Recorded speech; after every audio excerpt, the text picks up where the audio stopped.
Welcome to cube TV network. నా పేరు జగదీష్. నా షో జర్నీ విత్ జగదీష్కి స్వాగతం. నేను ఇప్పుడు వైజాగ్ బీచ్లో ఉన్నానండి. వైజాగ్ బీచ్లో ఈ రాక్స్ అవన్నీ చూస్తున్నారు కదా, నా బ్యాక్గ్రౌండ్లో బీచ్ ఎంత అందంగా ఉందో. సో ఇక్కడికి రావడానికి ఒక కారణం ఉందండి. నేను ఇలా వైజాగ్ వచ్చినప్పుడు నాకు అనుకోకుండా ఇద్దరు అతిరథ మహారథులు కలిశారు. అంటే కలవగలిగే భాగ్యం అయితే నాకు కలిగింది. సో వాళ్ళతో ఒక డిఫరెంట్ ప్యాటర్న్లో ఒక ఇంటర్వ్యూ కానీ చిట్ చాట్ కానీ చేద్దాం అనుకున్నాను. ఆ అతిరథ మహారథులు ఇద్దరు నాతో ఉన్నారండి ఇప్పుడు. అందులో ఒకరు హిమాలయ యోగ్య పిలువబడే యోగి ప్రభాకర్జీ గారు. ఆయన చాలా కాలం హిమాలయాల్లో తపస్సు చేసి 108 సార్లకు పైగా మానస్ సరోవరంలో స్నానం ఆచరించి ఎన్నో పూజా పునస్కారాలు చేసుకుని ఒక యోగ శక్తితో ఉన్న ఒక స్వామీజీ అండి ఆయన. అలాగే ఇంకొకరు 2 తెలుగు రాష్ట్రాల్లో సోషల్ నెట్వర్క్లో ఒక సంచలనం రేపుతూ ఇప్పుడు హేతువాదానికి కేర్ ఆఫ్ అడ్రస్గా ఉన్న బైరి నరేష్ గారు. ఆయన మూఢనమ్మకాలకు వ్యతిరేకంగా, మూఢ విశ్వాసాలకు వ్యతిరేకంగా పోరాటం అయితే సాగిస్తున్నారు. వీళ్ళిద్దరూ నాకు అనుకోకుండా ఇక్కడ విశాఖపట్నంలో కలిశారు. విశాఖపట్నంలో కలవడంతో వీళ్ళతో ఒక అద్భుతమైన చిట్ చాట్ అనేది చేయదలుచుకున్నానండి. ముందుగా మన అతిథులను పలకరిద్దాం. నమస్తే నమస్తే అండి అందరికీ, ఇద్దరు అతిరథ మహారథులకి ఇద్దరికి. స్వామీజీ, ముందుగా నా డౌట్స్తో నేను మొదలు పెడతానండి. నేను చిన్నప్పటి నుంచి నాకు కలిగిన డౌట్స్ ఇలాంటివన్నీ. దైవ దూషణ అంటే అప్పుడప్పుడు భక్తితో ఉండేవాడికి కూడా అనుకోకుండా దైవ దూషణ అనేది జరుగుతూ ఉంటుంది, మనసులో కలుగుతూ ఉంటుంది. వాడు చెంపలేసుకుంటాడు, లెంపలేసుకుంటాడు. ఏంటి నా దైవం నా చేత ఎందుకు ఇలాంటి మాటలు పలికిస్తుంది అని అనుకుంటూ ఉంటాడు. ముందు దైవం అంటే ఏమిటో తెలుసుకుంటే, దైవాన్ని దూషించాడా, అది పాపమా, ముందుగా ఒక విషయాన్ని అర్థం చేసుకుంటేనే అది తప్ప ఒప్ప అనేది తెలుస్తుంది. అసలు దైవం అంటే ఏమిటి అనే ప్రశ్నకి సమాధానం ముందు తెలుసుకోవాలి. తర్వాత విగ్రహమే దైవమా, గుడికి వెళ్తేనే దైవమా, అయితే గుడికి వెళ్లకుండా కూడా దైవాన్ని దర్శించవచ్చా, మరి గుళ్ళు ఎందుకు, ఆ గుళ్ళో విగ్రహాలు ఎందుకు, ఇవన్నీ కూడా ఈ హేతువాదులు ప్రశ్నిస్తూ ఉంటారు. వాళ్ళది సహేతుకమైనటువంటి ప్రశ్న. ఎందుకంటే వాళ్ళకి వాటి గురించి అవగాహన లేదు కాబట్టి అలా అనుకుంటంలో వాళ్ళ అభిప్రాయం అది. అందుకు వాళ్ళకి హేతు అనిపించలేదు. కాబట్టి హేతువాదం కూడా అది మంచిదే. ఎందుచేత అంటే చెడు లేకపోతే మంచికి విలువ ఎక్కడ ఉంటుంది? హేతువాదం చేయడంటారా? నేను హేతువాదాన్ని చెడు అంటలా, చెడు మంచుల గురించి చెప్తాను. హేతువాదం అనే దాన్ని ఇప్పుడు రాత్రి లేకుండా పగలకి విలువే ఉంది. అందుకు రాత్రి పగలు కలిస్తే రోజు గడుస్తుంది. హేతు అంటే ఆస్తికుడు నాస్తికుడు కలిస్తే ఒక జీవితం గడుస్తుంది, ఈ జీవితానికి వెలుగు వస్తుంది. అర్థమవుతుందా? అందుకు ఈ హేతువాదం అనేది ఇప్పటి నుంచి లేదు, చార్వాకుల దగ్గర నుంచి ఉంది, వేదకాలం నుంచి ఉంది. ఈయన ఏదో పెద్ద హేతువాదాన్ని కాదు, ఈయనకంటే హేతువాదులు చార్వాకులు వీళ్ళందరూ చాలామంది ఉన్నారు. కాబట్టి ఆనాటి నుంచి ఈనాటి వరకు ఇవి రెండు సమానంగా వెళుతూనే ఉంటాయి. ఒకరు దేవుడు లేడనేవాడు ఉంటాడు, ఒకడు ఉన్నవాడు అనేవాడు ఉంటాడు. అలాగే ఈయన భార్య స్త్రీ, ఈయన పురుషుడు. ఇద్దరు స్త్రీలు కలిసి పెళ్లి చేసుకోలేరు, ఇద్దరు పురుషులు కలిసి పెళ్లి చేసుకోలేరు. అలాగే నెగిటివ్ పాజిటివ్ అనేది ఎప్పుడు ఈ యొక్క విశ్వం పుట్టిన దగ్గర నుంచి ఆవిర్భావం ఉంటుంది. ఇక్కడ చూడండి, భార్యాభర్తలో ఎవరు నెగిటివ్ ఎవరు పాజిటివ్ అని అనగలం, వాళ్ళిద్దరు సమానం కదా. అలా కాదు, జెండర్స్. నేను నా భార్య ఆడామొగ అయినట్లుగానే మిమ్మల్ని కన్న తల్లిదండ్రులు కూడా ఒక ఆడ ఒక మగ కలిస్తేనే మీ జననం జరిగింది కదా. లేకపోతే ఎలా జరుగుతుంది? అందుకే ఇద్దరు సమానులు అయినప్పటికీ జెండర్ ఒకటి లోతు, ఇక్కడ లోతు ఉందనుకోండి, నీరు రావడానికి అవకాశం ఉంటుంది. ఇద్దరులో ఎవరు గొప్ప అంటే ఎవరు గొప్ప అని చెప్తారు? సమానమే. ఇంకా నీరు గొప్పదా పల్లం గొప్పదా? ఏది గొప్పది? నిజం దేవుడు ఎరుగు, నీరు పల్లం ఎరుగు అంటారు. దేవుడు అంటే ఉన్నాడా అంటే ఉన్నవాడికి ఉన్నాడు, లేనివాడికి లేడు. దేవుడు అంటే ఉన్నవాడికి ఉన్నాడు, లేని వాడికి లేడు. ఇది చాలా పెద్ద సత్యం. చాలా మంది ఉన్నాడు అనే పిడివాదంతో ఉండడం, నేను నమ్మే దైవమే ఉన్నాడు, నేను ఆచరించే మతం మాత్రమే ఉందని వదిలేసి మానవ ధర్మం మానవతా ధర్మాన్ని మంటలో కలిపి మతానికి ఒక భావం పెట్టుకొని పెద్ద పెద్ద సమాజాన్ని ఎంతగా విడదీయాలో అంత తీసేస్తున్నారు. ఇప్పుడు ఈయన చక్కగా పెద్దలు గౌరవనీయులు వయసులో పెద్దవారు చక్కగా చెప్పారు. దీన్ని అందరూ ప్రజలు ఆలోచించగలిగితే అసలు ఈ భేదాభిప్రాయాలు, అభిప్రాయ భేదాలు, అలాగే హెచ్చు తగ్గులు, ఈ ఈ ఈ దాడులు, నేనే మొదటి వ్యక్తిని కాదు. చార్వాక లోకాయుతుల కాలం నుంచి దైవభావము ఎప్పుడైతే పుట్టిందో ఆ దైవాన్ని ప్రశ్నించే వాదము హేతువాదమనో లోకాయుతమనో ఆ తర్వాత రకరకాల పద్ధతుల్లో ప్రతి దశలో కనిపిస్తూ ఉంటుంది మనకి. అది మనం రామాయణ కాలంలో తీసుకుంటే ఒకరుంటారు, ఉపనిషత్తుల్లో కూడా ప్రశ్నోపనిషత్తు ఒకటి ఉంటుంది, అలాగే మహాభారతంలో అయితే సత్యకామ జాబాలు ఎదురుగా వస్తూ ఉంటాడు. రామాయణం మహాభారతం నీకు తెలీదు, వాటి గురించి మాట్లాడు, హేతువాదం గురించి మాట్లాడు. అందుకని రామాయణం తెలుసు, ప్రశ్నోపనిషత్తు తెలుసు, నీకేం తెలుసు చెప్పు. ఉపనిషత్తు, ఒక ఉపనిషత్తులో ఎన్ని ఉపనిషత్తులు ఉన్నాయి చెప్పు. చిన్నపిల్లోడు చెప్పు, ఎన్ని ఉపనిషత్తులు ఉన్నాయి చెప్పు. మీరు చెప్పండి వరుసగా, నేను వింటాను లేదా నోట్ చేసుకుంటాను. మళ్ళా నన్ను చెప్పమంటే వింటే నీకు తెలుసు అని చెప్పి ఉపనిషత్తుల గురించి మాట్లాడావు నువ్వు చెప్పాలి కదా నాన్న. మీకు తెలుసా? నాకు కొన్ని మాత్రమే తెలుసు. నాకు 108 ఉపనిషత్తులు ఉన్నాయని తెలుసు. వాటిని సంస్కృతంలో రాశారు, వాటిని తెలుగులోకి అనుకరించింది కూడా దేవనాగరి లిపి నుంచి రాయడం వల్ల అది ఏం అర్థం కాదు. తాత్పర్యాన్ని తెలుగులో రాసింది మాత్రమే చదువుకున్నాము. అవును. ఒక ఉపనిషత్తులో ఒక ప్రథమ శ్లోకాన్ని చెప్పు, ఒకటి చెప్పు. నా పని అది కాదు కదా, వాటిని నేను చెప్పడం కోసం నేర్చుకోలేదు కదా. ఎందుకు మాట్లాడుతున్నావు? అది బోధించే వాళ్ళ పని కదా. ఉపనిషత్తుల గురించి ఎందుకు మాట్లాడావు? నీకు తెలియనప్పుడు ఎందుకు మాట్లాడావు? అంటే ఇప్పుడు ఈ ప్రజలందరూ కూడా తెలిసే మాట్లాడుతున్నారు. వాళ్ళకి అక్కర్లేదు, వాళ్ళు జీవించడం చాలు. పొద్దుటే భోజనం చేసామా, పడుకున్నా. అంతా జీవిత జ్ఞానం అంతా అందులోనే ఉందంటే ఎలా? నీలాంటి పోరాటం, జనం కోసం పోరాటం చేసే వాళ్ళు ఎవరు లేక నీకు అవకాశం వచ్చింది. నువ్వు అందరినీ వెలుగులో నింపుతావని బయలుదేరావు. నీకు ఆ బాధ ఉంటుంది, మాకెందుకు ఉంటుంది చెప్పు. జనం కోసం మాకేంటి? జనంతో మీకు పని లేదు. ఏం పని ఉంటది? ఆ నీటికి జనంతో ఏ పని ఉందో అది పారుతుంటుంది. ఎవడు ఉపయోగించుకుంటే వాడు ఉపయోగించుకుంటాడు. గాలి ఎలా వెళ్తుంది, ఎవడు పీల్చుకుంటే నేను పీల్చుకొని ముక్కు మూసుకున్నావు చస్తావు. నీకు సంబంధించిన విషయం అది, గాలికి సంబంధించిన విషయం కాదు. అలాగే దైవం కానీ, అంటే మన సమాజం ఏర్పడ్డాక ఎవరికి వాళ్ళుగా బతుకుతూ నీరు పారుతుంది అని అనుకుంటే వాటికి అడ్డంగా కట్టగట్టాలని, వాటిని నీటిని నిల్వ చేసి వ్యవసాయానికి ఉపయోగించాలని, లేదా అడ్డదిడ్డంగా ఉన్న రోడ్డును చదును చేసుకోవాలని, లేదా మనుషులు నివసించే నివాసం ఏర్పాటు చేసుకోవాలని, అలాగే చదువుకోవడానికి జ్ఞానం ఉండాలని, ప్రయాణించడానికి రోడ్లు వాహనాలు ఉండాలని, ఇలా ప్రజలందరికీ కావలసిన ఉమ్మడి అవసరాల కోసం ఎవరో ఒకరు ముందు పడాలి కదా. మేము నాస్తికులమని కాదు ఇక్కడ. ఎవరి నీళ్లు పారుతాయి, గాలి వస్తుంది, చెట్టు పెరుగుతుంది, గుట్ట అలాగే ఉంటుంది, మేము కూడా అలాగే ఉంటామంటే అప్పుడు ఈ సమాజం ఎదుర్కొనే సమస్యల మీద ఆలోచించడం పొరపాట, ప్రశ్నించడం పొరపాట, లేదా వాళ్ళ కోసం ప్రయత్నించడం, శాస్త్రవేత్తలు ఈ వస్తువులు కనిపెట్టడం పొరపాట? శాస్త్రవేత్తలు ఏది కనిపెట్టినా అది లోకం కోసం కనిపెట్టలేదు నాన్న. దేనికోసం కనిపెట్టారు? పేటెంట్ కోసం. అంతే. మరి ఈ పేటెంట్ అనే చట్టమే లేకముందు కనిపెట్టిన పెట్టుకోవాలి. ఈ కాళ్ళు ఎలా వచ్చినాయి నీకు? కాళ్ళు ఇంతకు ముందు ఎక్కడికి ఎవరు వెళ్ళలేదా? కార్లు లేనప్పుడు, విమానం లేనప్పుడు పేటెంట్ కోసమేనా? మరి ఏం చేస్తున్నారు? అంటే ఈ పేటెంట్ రైట్స్ అనేవి ఎప్పుడైతే వినండి, first world war before patent rights అనే ఒక సిస్టమ్ తీసుకొచ్చిన తర్వాత కదా ఇది ఇతను కనిపెట్టాడు, ఇతనికి మేధోపరమైన వారసత్వం ఉంది, దీనికి సంబంధించినటువంటి మనీ కానీ పేరు కీర్తి కానీ వీళ్ళకి ఇవ్వాలని ఉంది. కానీ అవి లేకముందు కనిపెట్టినవన్నిటి సంగతి ఏంటి? ఏం కనిపెట్టారు ఒకసారి చెప్పు. కొన్ని పేటెంట్ కోసం కనిపెట్టినవి మీరు చెప్పండి. నేను అడిగింది చెప్పవయ్యా, నీకు ఏం తెలియకుండా ఎలా మాట్లాడతావు? మీకు అన్నీ తెలుసు అంటారు, ఏం తెలుసు అని అడుగుతూ ఉంటారు. అరే బల్బు కనిపెట్టిన వాడు ఎవడు చెప్పు? ఎడిసన్, థామస్ అల్వా ఎడిసన్ కనిపెట్టాడా? అవును. దాని మీద పేటెంట్ లేదా? ఉంది. మరి ఏమేమి మాట్లాడుతున్నావు? ఉండొద్దనా?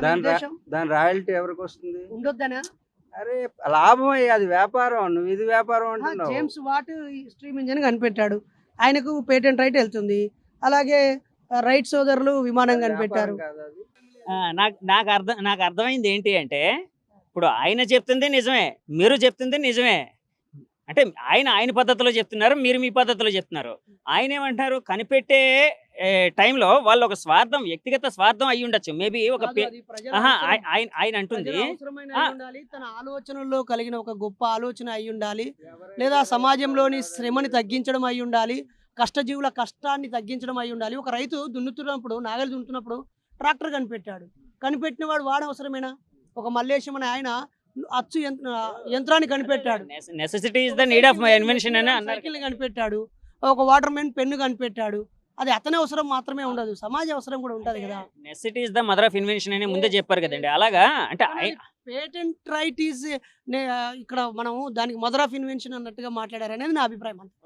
నా అభ్యంతరం వెనకాల ఆయన అభ్యంతరం పట్ల మన్నుని అన్నం చేసింది ఎవరయ్యా? మన్ను అన్నంగా మారుతుందా? చెట్టుకి కాయలు ఎవరిస్తున్నారు? It's natural process. అంతే కదా. Don't interfere in to the nature. All scientists are interfering into the nature. That's why the entire universe will be collapsed. That's the reason. So how to reduce? ఇప్పుడు How to protect? Road ఎవరికి కావాలయ్యా? రోడ్లు వేసిన వల్ల ఇక్కడి నుంచి వ్యాధి అక్కడికి వెళ్తుంది. అకార్డింగ్ టు అంటే నాగరికతను కోరుకోవట్లేరు. నాగరికత అంటే ఏంటి? అభివృద్ధి కోరుకోవట్లేదు. నగరాలు కావాలా? అదేనా నాగరికత అంటే ఏంటి? నువ్వు ప్యాంట్ వేసుకున్నావు నాగరికత. ఇప్పుడు విశాఖపట్నంలో ఉన్న ప్రజలందరూ రోడ్లు లేకుండా, ఏ సౌకర్యాలు లేకుండా, కరెంటు బల్బు లేకుండా హాయిగా చెట్లలో పుట్టలో ఎక్కడ వాళ్ళు అక్కడ నేచర్ గా బతికితే బాగుండనేదా? కాబట్టి ఇంత మీరు అనవసరాలని వృద్ధి చేయడం వల్లనే నేచర్ అంతా కూడా మెంటల్ ప్రాబ్లం వచ్చింది. అలాగే నీ మెంటల్ ప్రాబ్లం కూడా కారణం ఏంటంటే నేచర్ ని విధ్వంసం చేస్తున్నారు. అమెరికా లాంటి అభివృద్ధి చెందిన దేశాల్లో ఏం చేస్తారంటే నేచర్ ఇప్పుడు ఆ కొండ గుట్ట ఉంది, దాన్ని అలాగే కాపాడుకుంటారు. ఇది సహజ సంపద అంటారు. మీరు వెళ్ళారా అమెరికా? అన్ని దేశాలు వెళ్ళాము, 32 దేశాలు. వీసా ఉందా మీకు? పాస్పోర్ట్ ఉందా? ఏం మాట్లాడతాడే అతను, తెలివైనడు అనుకుంటే. అంటే వీసా పాస్పోర్ట్ ఉంటే విమానాల్లో వెళ్ళాలి కదా.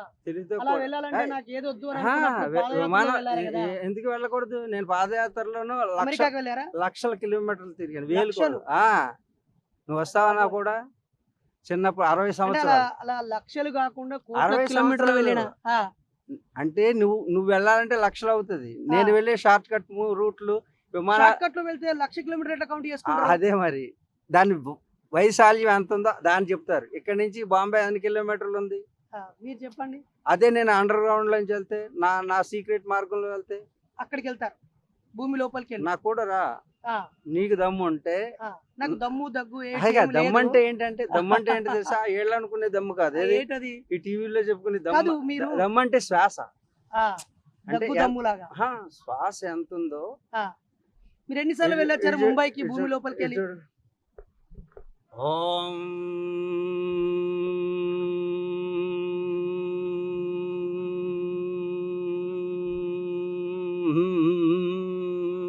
ఇలా ఎంతసేపు అయినా శంఖం ఊదుతారు కదా యుద్ధానికి ముందు. అర్థం ఎందుకు ఊదుతారు దేశానికి? అందరికి అప్పుడు గన్నులు లేవు కదా. ఈ శంఖ నాదం యొక్క దమ్ము ఎంత ఉందో, లోపల స్ట్రెంగ్త్ అంత ఉంటుంది. ఓకే, అంటే శత్రువుని భయపెట్టడానికి అంటారా అవతల వాళ్ళని? He can measure. Okay, opposition group measure చేసుకుంటది. అప్పుడు వీడు అంతకన్నా ఎక్కువ వెంటనే విజయం తెలిసిపోతుంది ఎవరు. లక్షల కిలోమీటర్లు ఎలా ప్రయాణించారు అయితే? అదే చెబుతున్నా. ఇప్పుడు నువ్వు ఎప్పుడైనా భారతీయ తత్వాన్ని గురించి ఏమైనా అన్వేషణ చేసావా? చాలా మందిని మీలాంటి వాళ్ళని కలిసాము, లేదు నువ్వు హేతువాద అనే మాట మర్చిపో కాసేపు. భారతీయుడిగా గుర్తించుకోని నువ్వు భారతీయుడు. భారతదేశ భౌగోళిక స్థితిగతులు తెలుసా? తెలుసు. ఇప్పుడు మనకి దగ్గరలో కర్నూలు ఉంది కదా. ఒక్కసారి కర్నూలులో ఎవరో వీర బ్రహ్మేంద్ర స్వామి అంట నాలా గడ్డాలతో పుట్టాడు, తెలుసా నీకు? పుట్టడమే గడ్డంతో పుట్టారు. అదేలే, పెరిగినప్పుడు గడ్డం.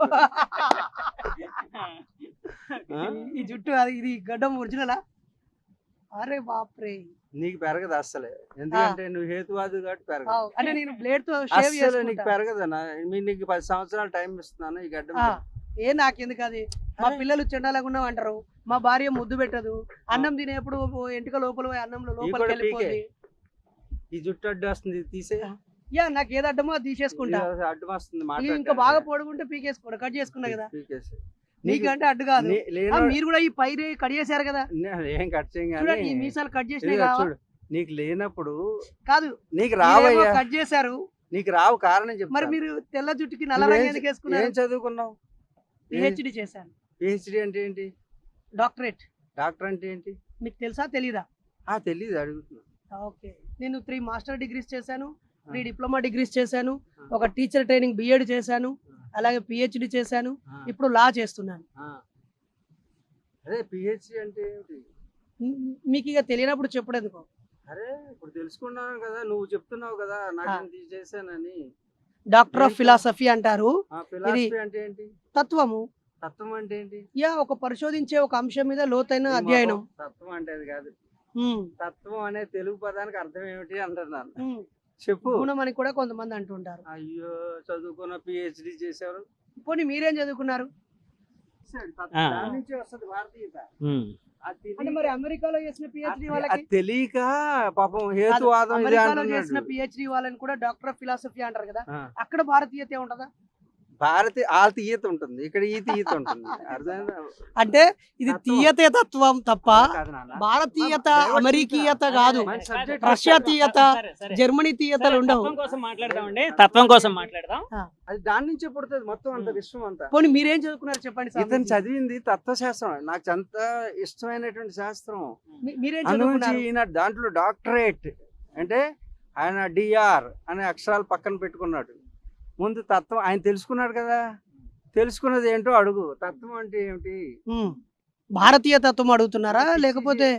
నేను ఏ తత్వం అడగట్లేదు, ఉమ్. నీవు చదువుకున్న తత్వం. అంటే లక్షల కిలోమీటర్లు నడిచాను అన్నారు. ముందు తత్వం ఎలా తెలుసు. నడిచారు అని చెప్తాను, అన్నాక చెప్తాను. భూమిలోంచి వెళ్ళాను అన్నారు. ఇది అర్థం అవ్వడం వల్ల నీ పిహెచ్డికి వెలుగు వస్తుంది. ఆ. లేకపోతే నువ్వు చదువుకున్న చదువు వృధా. మీరేం చదువుకున్నారు అసలు? నేను విద్యావంతున్నయ్యా అంటున్నాను. ఏం చదువుకున్నారు అన్నారు. భగవద్గీత అన్ని పేజీలు చదివేశారా? భగవద్గీత తెలుగుదే. పట్టుకున్నాడు. తత్వం అంటే అది. నా దృష్టిలో ఒకవేళ దీన్ని పట్టుకుంటే ఈ సమాజంలో మూఢనమ్మకాలు పోతాయంటే, దీన్ని పట్టుకుంటే ఈ సమాజంలో పేదరికం, అస్పృశ్యత, మూఢనమ్మకాలు- అంటరానితనం పోతుందంటే, ఇది పట్టుకుంటే ఈ దేశంలో ఉన్న కులం పోతుంది అనుకుంటే, ఇది పట్టుకుంటే తినడానికి తిండి, కట్టుకోవడానికి బట్ట, ఉండడానికి ఇల్లు వస్తుందంటే 10 సార్లు పట్టుకుంటాం. యాక్చువల్ గా ఇది పట్టుకుంటే ఆ. 10 సార్లు అయినా పట్టుకుంటాను, ఒక కూడు వస్తాయి, గూడు వస్తుందా, ఇలాగా అంటే ఒక మనిషికి ఇది వస్తుందా అని అన్నారు కదా. సమస్య ఆ, పరిష్కారానికి స్వామి పనిచేస్తుంది. స్వామి అంటే Not only నేను అనేది ఒక్క నిమిషం. చాలా మందికి జగన్ భగవద్గీత కోసం Brother, ఒక ఇదే కాదు, ఇది ఖురాన్ అయినా, దీని ప్లేస్ లో బైబిల్ ఉన్నా, లేకపోతే ఇగో ఈ సమాజాన్ని ప్రభావితం చేసిన సివి గారి రచన నరబలైనా, సత్యకామ జాబాలి అయినా, లేకపోతే మనకు మహాకవి రాసినటువంటి శ్రీశ్రీ రాసినటువంటి పుస్తకమైనా, అది మహాప్రస్థానమైనా, లేకపోతే ఎంతో సూత పురాణం రాసినటువంటిది, కవిరాజు త్రిపురనేని రామస్వామి రాసిన సూత పురాణం, ఏమి వాట్ ఎవర్, రాజ్యాంగమైన పట్టుకోవడం, ఈవెన్ రాజ్యాంగమైన పట్టుకోవడం వల్ల ఏది పరిష్కారం ఉండదు. ఈ పుస్తకాలయ్యా, పుస్తకం అంటే పోనీ దీన్ని రాసిన వ్యక్తి పేరు చెప్పండి. మస్తకంలోంచి వచ్చినాడు. ఇది ఇది ఇది మస్తకంలోంచి రాలేదా? అది మస్తకంలోంచి రాదు, దేంట్లో వచ్చి వచ్చింది? సమాధి నుంచి వస్తుంది. అలా సమాధి, ఎవరి సమాధి? సమాధి అంటే ఏంటనుకుంటున్నావు? ఈ సమాధి అంటే గోరిగట్టి అదనుకుంటున్నాడు. సమాధి మరి అసలు సమాధి అంటే శరీర స్థితి దాటి, ఆ, మానసిక స్థితి దాటి, ఉమ్, బౌద్ధిక స్థితి దాటి ఉమ్, శూన్యమైతే ఉమ్. అది నువ్వు చూడు ప్రశాంతంగా పడుకున్నాను అంటావు. ఎప్పుడు రేపు అంటావు? వచ్చిన పనులు ఉండగా, కష్టాలు కన్నీళ్ళు ఉండగా ప్రశాంతంగా మనడు ఎందుకు? వెళ్ళా ఉంటది, పిల్లలు ఉంటారు, ఫీజులు ఉంటాయి, రోగాలు ఉంటాయి, నొప్పులు ఉంటాయి, అప్పులు ఉంటాయి, పక్క వాళ్ళ కష్టాలు ఉంటాయి. ఇవేవి లేకుండా నాకు శూన్యమైంది, ప్రశాంతంగా పండుకున్నా అంటే ఎట్లా? ఈ తొందరపాటే ఇలా పిచ్చి వాదనలు వస్తాయి. అంటే మీరు అర్థం ప్రశాంతం- లేకుండా మీరు చెప్పేదేమో నేను- పిచ్చిది నేను- కాదు, నేనేమో మేమేమో కష్టాలు కన్నీళ్ళు, ఒక సగటు కుటుంబ సమస్యల గురించి మాట్లాడితే ఇది ఏం పిచ్చిదా? మాట్లాడుతున్నావే? సమాధి అంటే ఏమిటో అడుగు, దాని గురించి ఆ. తెలుసుకోకుండా సమాధిలో నుంచి గ్రంథం వస్తుందా? కష్టాల్లోంచి, కన్నీళ్ళలోంచి, అనుభవాల్లోంచి వస్తే అది అర్థవంతమైంది అవుతుంది. కానీ ఏది లేకుండా హాయిగా ప్రశాంతంగా ఉండి సమాధిలో నుంచి వచ్చిందంటే ఎట్లా అండి? ఫిలాసఫీ చదివాను అంటున్నావు, సమాధి అంటే తెలీదు. మీరు ఇంతవరకు మీరేం చదువుకున్నారో చెప్పలేదు, ఈ గ్రంథం పేరు చెప్పారు కానీ. ఇదే చదువుకున్నాను ఇది నేను. చదవాలంటే కనీసం మరలా 5th, మా- 10th ఏంటి చదవాలి ఇది? కదా. మీరు ఒక్కదానికి జవాబు ప్రశాంతంగా. చెప్తలేరు అని ఇదేంటి అదేంటి అని ఎలా అలా అలా తీసుకెళ్తున్నారు. ఆగాగు. తత్వశాస్త్రం చదివినటువంటి గొప్ప డాక్టర్ అయినా ముందుగా తత్వం అంటేనే తెలియలేదండి. జీవితాన్ని అనుభవించి 60 ఏళ్ళు దాటి ప్రపంచాన్ని పరిశీలించిన వ్యక్తి కౌంటర్ కదా ముందు అవని ఏంటి అంత ఓకే. కంగారు ఏంటి నీకు? అంతే. మేము ఆమె విప్లవానికి అసలు ఇంటర్వ్యూలు, ఈ టీవీలు, ఈ లోకంలోకి మాకెందుకు పని అయ్యా? నీలాగా పని లేదు మాకు. ఉమ్, నువ్వు లోకాన్ని ఉద్ధరించడానికి వచ్చావు, ఉద్ధరించు, మాకేం సంబంధం లేదు. Okay, okay. మేము ఎక్కడో కొండల్లో గుట్టలో చూసావు రాళ్ళు ఎలా కూర్చున్నాం. అవును. ఈ రాయి ఏం చేసింది? నా కోసం ఈ కుర్చీ తయారు చేసింది. ఓకే. చూసావా కుర్చీ అవును. నా కోసం తయారు చేసింది ఇది. అంటే ఇలా ఎవరు ఎన్ని కూర్చున్నా 40 కూర్చొనిస్తది, మీకోసం 40 సంవత్సరాలుగా ఇక్కడ కూర్చున్నాను. అర్థమవుతుందా? ఇక్కడ ఇక్కడ 40 ఆ, సంవత్సరాలు ఏ అర్థం టైంకి వచ్చి ఏ టైం వరకు వచ్చేవాడు? అవన్నీ ఎందుకు వచ్చింది? ముందు సబ్జెక్ట్ లోకి రా. అంటే ఒక వ్యక్తి ముందు సమాధి 40 సంవత్సరాలు ఉండడం అనేది ఒక ప్రత్యేకమైన విషయం కదా. మీకు అవన్నీ అర్థం కాదు నాన్న. అర్థమైతే ఇలా మాట్లాడు కదా, నాకు కూడా వచ్చి శుభ్రంగా ఉమ్. ముందు అది తెలుసుకో. మీ దగ్గరికి వస్తే ఏం చేస్తారు? రీసెర్చ్ చేయి. అంటే నాకు కూడా ఇప్పుడు ఇలా కొండలు కొట్లు ఎక్కేయడం నేర్చుకో ముందు. నాకు ఇష్టమే అది. ఆల్రెడీ చేసాం కదా, పర్వతారోహణ చేసాము, మా దగ్గర భువనగిరి గుట్టపైకి ఎక్కాము. అక్కడ నుంచి పిల్లలు అక్కడ నుంచి పిల్లలు ఎవరెస్ట్ ఎక్కడానికి పూర్ణ ఆనందులు ట్రైనింగ్ తీసుకున్నప్పుడు సైకాలజీ మోటివేషన్ ఇచ్చాము. 20,000 అడుగులు ఏదైనా పర్పస్ ఉంటే ఎక్కుతాం కదా. కైలాసం అంటే తెలుసా? కైలాస వేరే విన్నాము, కైలాస పర్వతం చూసావా? చూడలేదు. అక్కడ కోన్ షేప్ లో కనపడుతుంది చూడట. అదేంటో తెలుసా? ఆ కొండ పేరు ఋషికొండ. ఋషికొండ, అది కైలాసగిరి అని పేరు. కైలాసగిరి. దీన్ని ఎక్కారా మీరు? దాన్ని అక్కడ పెట్టి దానికంటే 1000 రెట్లు ఉంటది కైలాస పర్వతం అంటే. 1000 రెట్ల? ఓ ఓకే. మరి అది 21,000, 22,000, 25,000 వరకు ఉంటుంది. 22,000 కిలోమీటర్ల 22,000 అడుగులు. 22,000 అడుగులు. మరి కైలాసం తెలియకుండా తత్వశాస్త్రం ఎలా చదివేవా? అదేంటి మరి ఇండియాలో ఉన్న వాళ్ళందరూ కైలాసం తెలిస్తేనే పిహెచ్డి చేయాలా? తత్వశాస్త్రం అంటే ఏమిటి? అది చెప్తే నీకు అర్థమైపోతుంది. మీరు ఎన్నిసార్లు ఎక్కారా? హేతువాదం ఆయన వదిలేసేవే. తత్వశాస్త్రం నేను హేతువాదం వదలను, నాస్తికత్వాన్ని వదలను. ఇప్పుడు ప్రస్తుతానికి వదిలే. నువ్వు పట్టుకుని మీరు భక్తి వదిలేస్తారా? వదిలేసి- దైవం వదిలేస్తారా? వదిలేసాను కదా దైవాన్ని. నీకోసం వదిలేసి కూర్చున్నాను. లేకపోతే నువ్వు నా దగ్గర కూర్చోలేవు. అదే పీఠాధిపతి ఇలా చేయడు, నువ్వు అంత దూరాన్ని ఉంటావు. అవును, ఇది నిజమే. అని వదిలేసాను. నేను చాలా మంది పీఠాధిపతులను చూసాము, విన్నానా? దూరం మెయింటైన్ చేస్తూ మనుషులుగా కూడా చూడరు చాలా నువ్వు మంది. నాకు సొంత బిడ్డలాగా చూసుకుంటున్నప్పుడు Thank you, బాబాయ్. మీరు 62, నాకు 40. ఖచ్చితంగా మీరు మా బాబాయే. నువ్వు విషయం తెలుసుకోవడం లేదు, మధ్య మధ్యలో అడుగుతుంటావు. నువ్వు ఇది తెలుసుకుంటే నువ్వు బాగా నీ హేతువాదాన్ని నేను కూడా మీతో ఉంటా 10 రోజులు. హేతువాదాన్ని కూడా బాగా బాబాయ్. వాదించగలుగుతావు. బాబాయ్ కాదు, ఓకే. ఆ పదాలు మాకు ప్రభాకర్ గారు అనాలా? యోగీజీ అంతే. ఓకే. ఎందుకు అంటున్నాననే అది నీకు అర్థమైపోతుంది. ఎందుకంటే నాకు కూడా జర్నీ చేస్తే ఓకే. ఓహో ఇది తత్వం అంటే తెలియలేదు నీకు, తత్వశాస్త్రం ఎలా అవుతుంది? అదేంటి? నువ్వు చదువుకున్నావు కదా, తత్వం అంటే ఏంటో తెలుసు చెప్పనా? పోనీ చెప్పండి. నువ్వు చెప్పలేవు కాబట్టి తత్వం అంటే తత్వశాస్త్రంలో పిహెచ్డి చేసావు, తత్వం అంటే తెలీదు, ఒప్పుకుంటావా? అంటే మీ పదము వెరైటీగా ఉంది. ఫిలాసఫీ వెరైటీ ఏంటి? తత్వశాస్త్రం అని చెప్పినప్పుడు తత్వం అంటే ఏంటి చెప్పు, శాస్త్రం అంటే తర్వాత చెబుతుంది. కానీ అర్థమైందా? తత్వం అనగానేమి అని ప్రశ్న వేశాను, 1 లైన్ ఆన్సర్. నువ్వు పిహెచ్డికి నేను 1 లైన్ ఆన్సర్, తత్వశాస్త్రానికి 1 లైన్ ఆన్సర్ చెప్పే. తెలియదంటే నో అని టిక్ కొట్టే అని చెప్పు. నేను చదివిన పిహెచ్డిలో 1 లైన్ అన్ని అంటే తను అనుకున్న ఆన్సరే నేను చెప్పాలంటే ఎలా? నేను నేను ఏదనుకున్నాననే ఆన్సర్ కాదు గురూజీ, ఆయన అనుకుని చెప్పనే. ఇగో తన కోసం తెలియదు అని టిక్ చేశాను. చెప్పు. ఫ్రీడమ్ ఇవ్వండి గురు. నిజంగా చక్కగా. ఓకే. తెలియపోతే నేను కూడా నాకు తెలియలేదు అనుకో, తెలియదనే చెప్తాను నాన్న. నేను పెద్ద ఇదిగే ఏమి ఉండదు, మీకు చెప్తున్నాను నేను. తత్వం అనే 2 పదాల నుంచి తత్వం వచ్చింది. ఇప్పుడు తెలుసుకున్నారు కదా. ఫిలాసఫీ అంటే అది గ్రీక్ వర్డ్. చూసినా మీరు ఇక కానీ నీ ఫిలాసఫీ గురించి ఏదో ఇంగ్లీష్ పదం తత్వం అని నువ్వే కదా చెప్పావు, నేనేమో చెప్పానా? నేను చెప్పానా? మీరు చెప్పండి, మీరు పెద్దలు. కానీ అది కాదు నాన్న. అయిపోయాక నేను చెప్తాను. అది కాదు నాన్న, తత్వం అని ఉద్రేకపడతావేంటయ్యా? తత్వం అని నువ్వేనా చెప్పావు? నువ్వు చదువుకున్నది తత్వశాస్త్రమే కదా. ఫిలాసఫీ అంటే పిహెచ్డి ఫిలాసఫీ అంటే నా పిహెచ్డి థీసిస్ మీకు పంపిస్తాను. తర్వాత మీ క్యూబ్ టీవీలో నా థీసిస్ ఏంటి, డెఫినేషన్స్ ఏంటి, గ్రీక్ డెఫినేషన్ ఏంటి, దీని మీద రకరకాల ఫిలాసఫర్స్, ప్లేటో, అరిస్టాటిల్ ఏం చెప్పాడు, తర్వాత సోక్రటీస్ ఏం చెప్పాడు ఫిలాసఫీ గురించి, ఫాదర్ ఆఫ్ ఫిలాసఫీ కదా, ఆయన ఇచ్చింది ఏంటి, అవన్నీ మీకు తర్వాత ఒక ఇంటర్వ్యూలో డీటెయిల్గా ఎక్స్ప్లెయిన్ చేస్తాను. ఓకేనా? ఇండియన్ ఫిలాసఫీ, క్లాసికల్ ఫిలాసఫీ, ఓకేనా, మోడర్న్ ఫిలాసఫీ, వీటన్నిటిపైన తర్వాత డిస్కస్ చేద్దాం. తను ఆధ్యాత్మిక రంగంలో చాలా అనుభవజ్ఞులు. ఒక 40 ఏళ్ళు ఆయన ఒక రకమైన ప్రత్యేక ధ్యానం చేశారని, అలాగే 40 సంవత్సరాల పాటు తాను హిమాలయాల్లో ఉన్నారని, అంతేకాకుండా కైలాసంకి 106 సార్లు అన్నారని చెప్పి మానస సరోవరాన్ని చూశారని ఒకసారి ఆయన అనుభవం ఆయన కూడా కాదు వారి స్వామీజీ వారి యొక్క అనుభవం ఏంటి, అసలు దాన్ని అలా ఎందుకు చేయాలనుకున్నారు, అలా చేయడం ద్వారా వారు గౌరవనీయులు ఏం సాధించారు, దీన్ని మనం సమాజానికి చూపించడం ద్వారా సమాజానికి ఏం మేలు జరుగుద్ది అనే విషయాల కోసం నేను మీకు టైం ఇచ్చి వచ్చాను. అయినా ఇక్కడ ఏ పర్పస్ సర్వైవ్ అయినా కాకుండా ఒక పెద్దవారు గురువు గారిని కలవడం నాకు చాలా సంతోషంగా ఉంది. ఓకేనా, నేను తప్పకుండా వారు నన్ను పిలిచారు, నాతో ప్రయాణించు బిడ్డ అని, నాతో ప్రయాణిస్తే నీకు నేను జ్ఞానాన్ని అందిస్తాన్నారు, నేను సిద్ధంగా ఉన్నాను. తత్వశాస్త్రం చదివే కదా సింపుల్ గా మనం దాన్ని కట్ చేద్దాం. కట్ చేయకూడదు. నీ మెయిన్ అసలు నువ్వు అర్థం చేసుకోపోవడానికి గల కారణం, మూల కారణం అదే. తత్ అంటే అది సంస్కృతంలో THAT. THAT ఏంటి? దట్. THAT తత్, త్వం. త్వం అంటే నీవు, తత్ అంటే అది. అది నీవు అని తెలుసుకునేది చెప్పేది తత్వశాస్త్రం. ఏది నీవు? ఈ డెఫినేషన్ ఎవరు ఇచ్చారు? ఎవరెవడు ఏంటయ్యా? ఇప్పుడు BAT బ్యాట్ అంటే ఏంటి? మీరు సంస్కృతం MAN మ్యాన్ అంటే ఏంటి? ఎవరిచ్చారు?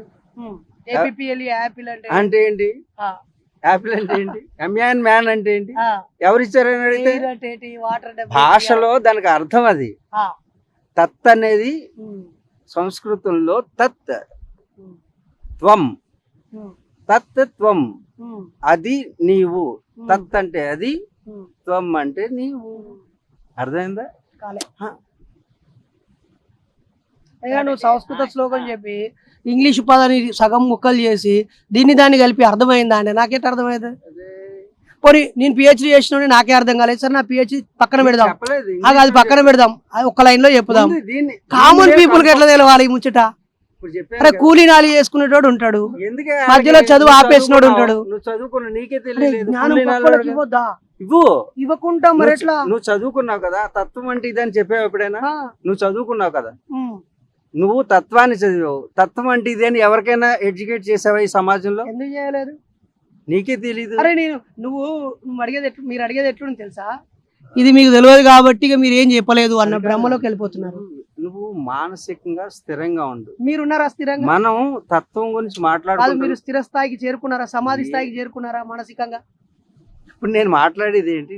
నువ్వు మాట్లాడేది దాన్ని బట్టి ప్రేక్షకులు ఉండు అన్నారు కదా. అది కాదు నాన్న, తత్వశాస్త్రాన్ని చదివాను అన్నావు కదా నాన్న. కాదు, మీరు తప్పుగా విన్నారు, తప్పుగా అర్థం చేసుకున్నారు.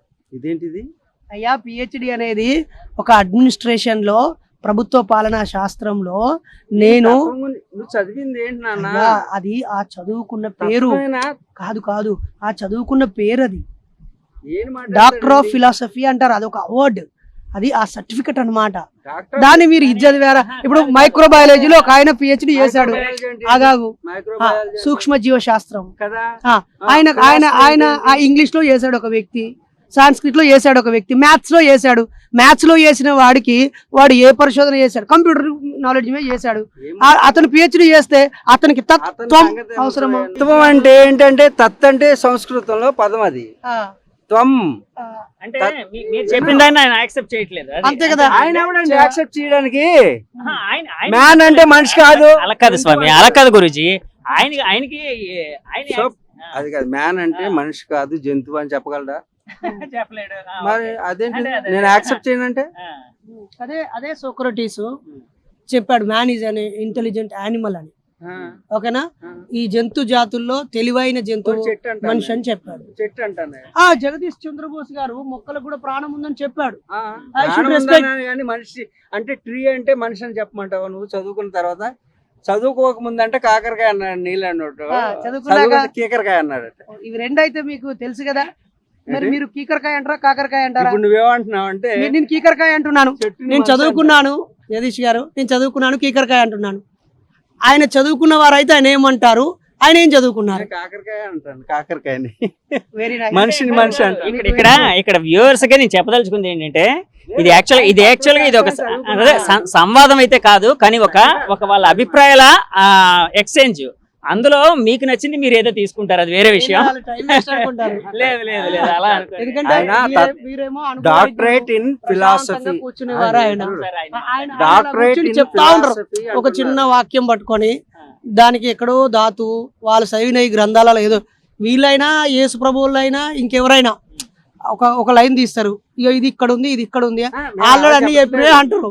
ఇక మనకు పని పాట లేనట్టుగా, మన బాధ్యతలు కర్తవ్యాలు లేనట్టుగా, కష్టాలు కన్నీళ్లు లేనట్టుగా, చేయాల్సిన పనులేవి లేనట్టుగా, ఇవన్నీ దేనికి పరికొస్తాయి చెప్పు?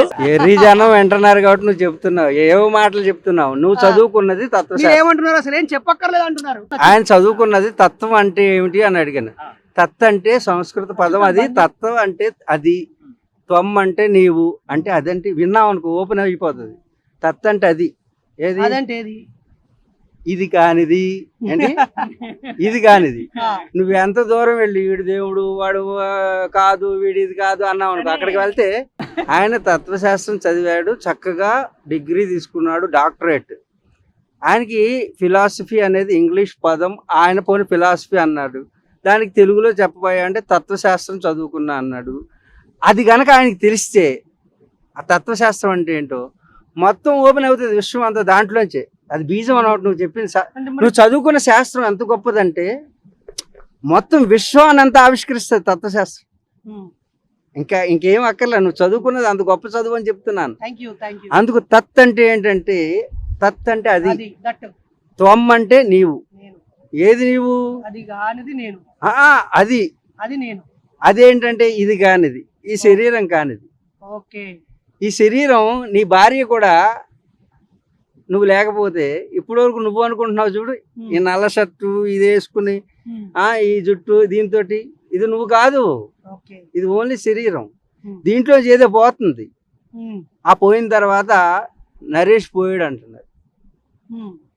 నరేష్ నిన్నటి వరకు ఇక్కడే ఉన్నాడు, నా పక్కనే కూర్చున్నాడు, చనిపోయాడు అంటారు, కాలం చేశాడు. వినవయ్యా, పక్కకి మళ్ళించుకు, నీకు అర్థమైపోద్ది. ఇది పట్టుకున్నావు అంటే నీ వాదన కూడా, అంటే హేతువాదం కూడా బాగా చేస్తావు.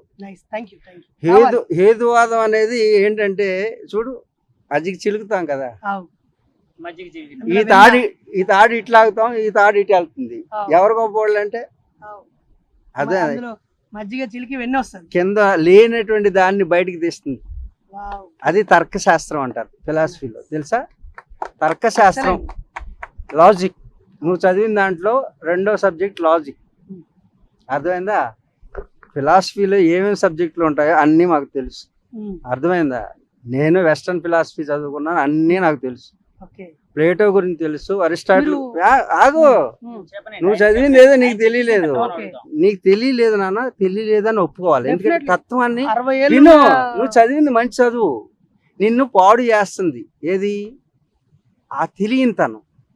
తెలిస్తే హేతువాదాన్ని నీకంటే గొప్పగా వాదించగలను నేను. మీరా? నిజమా? మరి కాదా? ఎప్పుడైనా వాదించారా? హేతువుకి ఆధారం ఏంటి? ఏదో ఒక ఆధారం ఉంటుంది, అది దైవం. హేతువాదానికి ఆధారం దైవమేనా? ఆస్తికమత్వం నాస్తికత్వం నువ్వు చెప్పేది? ఆస్తికత్వం నాస్తికత్వం నీ మార్గం నాదా? ఉన్నది ఉన్నట్టుగా లేనిది లేనట్టుగా చెప్పే తత్వం, అవి రెండు పిచ్చి పదాలే. నా అస్థి అనే పదము నాస్తి అనే పదానికి ధాతువు అయింది. మరి అస్థి అనేది ఉన్నది, ఉన్నది అంటే ఏది ఉన్నది అనే క్వశ్చన్కి ఆన్సర్ ఏది? లేని దానిని ఉన్నది అనుకునే వాళ్ళేమో ఆస్తికులు అయిపోయారు, పిల్లలతో చక్కగా ఉండగా రోడ్ల మీద తిరుగుతున్నావు, ఏం ఉద్ధరిస్తావు? లేదని చెప్పి ఏం ఉద్ధరిస్తావు చెప్పు నువ్వు? పోనీ మీరు ఉన్నదని ఉద్ధరిస్తున్నారు, నేను ఎవరికి చెప్పట్లేదయ్యా. ఓ మరి మీలా ఉంటే మేము హ్యాపీ ఫీల్ అవుతాం కదా. నేను ఎందుకు చెప్తాను, నీలాగా పని లేదు కాదు. నేను ప్రభాకర్ జీ, నేను బోర్డు పని చేస్తున్నా సమాజానికి, నువ్వు పని లేనోడు, అందుకే బయట సమాజానికి పని చేస్తున్నా అనట్లేదు. బయటకు వెళ్ళి నా పని నేను చేసుకుంటూ బయటకు వెళ్ళి సమాజంలో అస్పృశ్యత, అంటరానితనము, కులము, మనుషుల్ని విభజిస్తూ లేనిది ఉన్నట్టుగా చెప్తూ పిచ్చి నమ్మకాలతో పైసలు ఖర్చు పెట్టుకుని ప్రజలందరినీ సమాజాన్ని నమ్మకాల పేరుతో, కదా, భక్తి పేరుతో, దైవం పేరుతో మీరేమో ప్రశాంతంగా ఎందుకురా ఇవన్నీ అని మీ పని మీరు చేసుకుంటారు, మా పని మేము చేసుకుంటూ అందరూ ఎవరి పని వాళ్ళు చేసుకుంటే అయిపోతుంది. దీన్నే కదా జోకరహిత సిద్ధాంతం. నా పని నేను చేసుకుంటున్నా కదా. నీ పని నువ్వు చేయి, నీ పని ఏంటిది మరి? నా పని నేను చేసుకుంటున్నాను. అంటే నేను ఇప్పుడు ఆ పని అంటే నేను ఇప్పుడు విద్యా బోధన హాయిగా కూర్చోవడమా, లేకపోతే నా చేనేత పద్మశాలిని కాబట్టి బట్టలు వేసుకునే పని చేసుకొని బతకాలా? ఏమన్నా తక్కువ పనా? అదేంటి బట్టలు నేయమని ఒక పెద్ద సైంటిస్ట్ వచ్చి, ఆయన ఏ రంగంలో ప్రముఖుడో అది చేస్తాడు ఆయన. కాబట్టి నీ రంగంలో ప్రముఖుడు నువ్వు, నాకు ఆ రంగం వద్దు, నువ్వు గొప్పవాడు మానే. నాకు ఇంకో రంగంలో పోయే అవకాశం కావాలి. కానీ ఈ ధర్మ గ్రంథాలు పోనీయట్లేదు కదా. ధర్మ గ్రంథాలు నీకేమడ్డు వచ్చినాయి? అరే నిన్నటికి నిన్న ఇక ఇప్పుడు నువ్వు చదువుకుంటే వద్దన్నాయా ధర్మ గ్రంథాలు? అసలు బోధించలే కదా.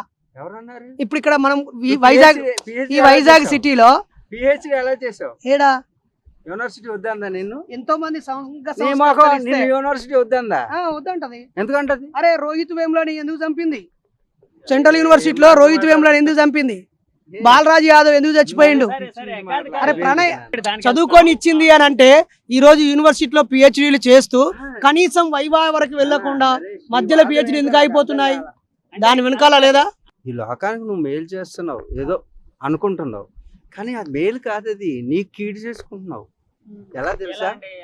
ఎలా? ఇప్పుడు నేను సమాజాన్ని ఉద్ధరించడానికి ఎవరన్నా తిట్టడానికి వెళ్తాను, నేను వెళ్ళడం లేదు కదా, నిన్నేం తిట్టట్లేదు కదా నేను. కానీ ఎగేసి కూర్చుంటారు మీలాంటి వాళ్ళు కొంతమంది. నువ్వు చూసావా?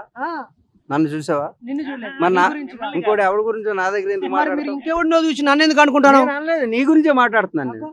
నా గురించి నీకేం తెలుసు చెప్పు. నువ్వు ఏదో ఉద్ధరిస్తున్నా సమాజాన్ని అంటున్నా. నేను చెప్పినా నీకు? చెప్పారు మీతోటి. ఇప్పుడు నువ్వు అన్నావు సమాజాన్ని నేను చాలా. అరే సమాజంలో సమస్యలు ఉన్నాయి, ఆలోచించండి అంటున్నా. అరే సమస్యలు ఆలోచించమని కూడా అనద్దా? సమస్యలు అంటే ఏంటి? ఎన్నో సమస్యలు ఉన్నాయి. మీకంటే ఏం లేవు, మంచిగా హాయిగా రిలాక్స్ గా ఉన్నారు. రిటైర్డ్ వేసుకున్నారు, బ్లేడ్ కూడా అక్కర్లేదు నీకైతే, రోజు బ్లేడ్ కావాలి. రంగు ఎట్లా వేసుకున్నారు? రంగు ఏం వేసుకున్నావు? ఇగో ఇది ఇక్కడ వరకు తెల్ల తెల్లగా కనిపిస్తుంది, నీకు అలా కనపడదు. పైకి వెళ్ళి ఒకసారి కెమెరా జూమ్ పెట్టి చూడుర్రి. ఇది రంగు. ఇగో ఇది లోపల అయితే తెల్లగా ఉంది, పైన ఉంది.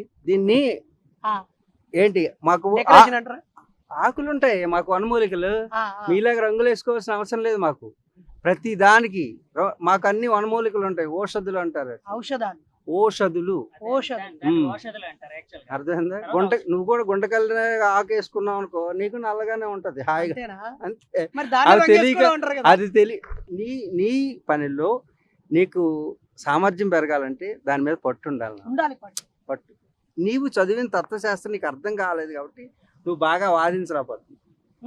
ఎందుకంటే నీ వీడియోని చూశాను, దాంట్లో ఎక్కడ పసలేదు. ఎందుకంటే ఉట్టినే అరుచుకుంటున్నారు మీరు. ఇప్పుడు లేక నా మీద అరుస్తున్నారు. తెలుసుకోవడానికి ప్రయత్నం చేస్తే అరుచుకుండా ఉండదు, మాట్లాడుకునే వాళ్ళు పోట్లాడుకోరు. అర్థమైందా? అంచేత చక్కగా సబ్జెక్టులో తెలుసుకున్న వాళ్ళు ఇలా పోట్లాడరు. తనకు సమాధానం అంటే తన అనుభవాలు, గురువు గారి అనుభవాలు. మీరు నాస్తిక అంటే ఏంటి, ఆస్తిక అంటే ఏంటి అని అడిగారు. నాకు తెలిసింది చెప్పాను, మీరు చెప్పండి. దానికి మీ భావన ఏంటో చెప్పండి. ఆస్తి అంటే ఉండడం, అవును. నాస్తి అంటే లేకపోవడం. అవును. నాస్తిలో ఆస్తి ఉంది, అర్థమైందా? నాస్తికత్వంలోనే ఆస్తికత్వం ఉందంటారు. అసలు ఏదైనా ఉంటేనే కదా లేదనడానికి. ఇప్పుడు ఆపరేషన్ లేకుండానే మోకాళ్లకు ప్లాస్మా ట్రీట్మెంట్. మీ ఆర్థోపెడిక్ సమస్యలన్నిటికీ రోబోటిక్ టెక్నాలజీ ద్వారా తక్కువ ఖర్చుతో శాశ్వత పరిష్కారం. Free consultation. ప్రతి ట్రీట్మెంట్ పై 20% డిస్కౌంట్. ఈ ఆఫర్ కొద్ది రోజులు మాత్రమే. త్వరపడండి. V9 hospitals 9281465842.